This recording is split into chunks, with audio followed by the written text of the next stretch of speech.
you were telling me when we were eating there, Yeah. of all the places you've seen in the world, the places that are the most interesting to you are all in the Middle East. And that is correct. So where have you traveled there? I've been to Turkey many times, Egypt, obviously I've lived in Israel, Jordan, Lebanon, Saudi Arabia, Qatar, Saudi Arabia. UAE, But dressed Bahrain. like this? So Saudi Arabia, I couldn't dress like this. Okay. They're culturally not ready for people to be walking their streets dressed like this.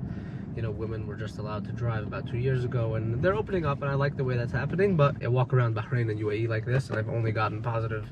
Seriously? Yeah, they really love, I think, everybody. They're very, very open-minded people, and they're very friendly. The tolerance there is amazing, especially the UAE. Why are you doing this? You like the adventure of it, or It started off purely out of just an adventure. Like, right. For a Jewish kid to be hanging around in Saudi Arabia, it's like the wildest thing ever.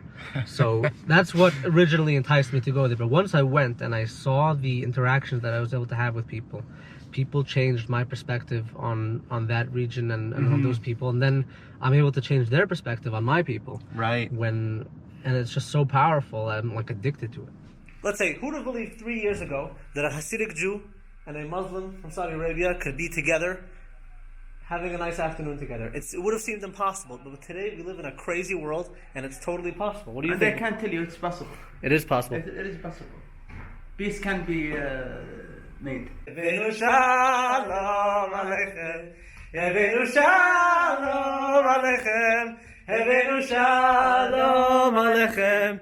Okay, you're sort of going against the narrative of Hasidic Jews, who you said are somewhat insular and closed in and very much tight-knit. You're going out to these places that no one else is, right? So, I mean, it sort of started a trend. I get calls like almost on a daily basis. People like, I'm going to Saudi Arabia. Can you help me meet some people, or can you give me an itinerary? What should I do? Is it safe? Are they not going to kill me? I'm like, no, don't worry, you're going to be fine. So I was in the UAE a couple of weeks ago. I wanted to go to this ghost town called Al Madam. It's about an hour out of Dubai. And when I got to this place, one of the roads that was supposed to take me there is literally through the desert over sand dunes, and my car was not going to make it there. Right. And it was like a 2-hour walk or something, so there's no way I couldn't walk through that heat for 2 hours each way. So basically I parked my car and I started typing into my GPS my hotel. I was going to go back to the hotel. That's it. A SUV stopped near me, and I was a little bit worried because I'm this Hasidic Jew in the middle of the desert, an hour out of Dubai. And you were dressed like this? I was dressed like this. Okay. And this guy comes up to the window and he's like, "What are you doing here?" So I told him I'm looking for Al Madam. He said, "Oh, you're in the wrong place. There's another road that can take you there. Give me your phone, and I'll type it into your GPS. I'll give you the coordinates, and then you can go." So I gave him my phone and said, "You know what? I'm going to take you there. Come into my Jeep, and I'll drive you there, and I'll bring you back to your car when we're done." And then he said, "You know what? I want to take you to see my friends." So I stayed in my car, he stayed in his. He drove down a road. I followed him for like 5 minutes. Then he took me into his majlis. You know what a majlis is? No. The majlis, I'm sure you've been in them in the Middle East. It's like this room where the head of the house receives his guests. Okay. So they have these low couches and the carpets and whatever. And I just sat there with these guys. There were 7 guys. And we played card games and drank tea and just for 2 hours, we were just sitting there, a Hasidic Jew with 7 of these Arabs, and we had the nicest time ever. Wow. And it's just wow. The people who, like, that guy could have just gone on with his day. He didn't have to stop for me, specifically I'm a Hasidic Jew. Like, I wouldn't expect him to stop for me. Sure. And he didn't go on with his day. He stopped for me. He invited me into his home.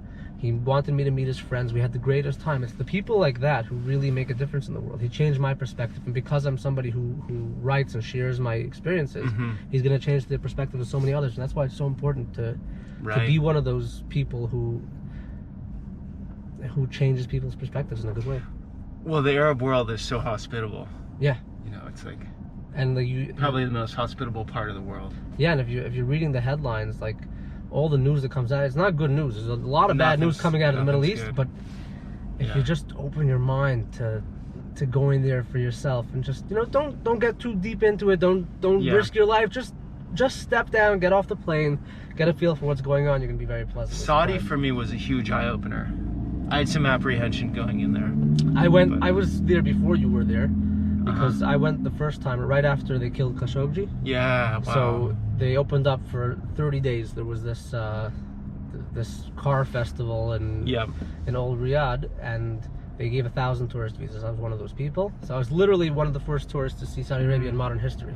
And then last year in September they opened it up again, which is when you went. So it was very weird in the beginning. Like I was before I got on the plane, I was literally having like a panic attack. Yeah. I was like, they killed that guy, and I'm Jewish, and then I got there and everything was so peaceful.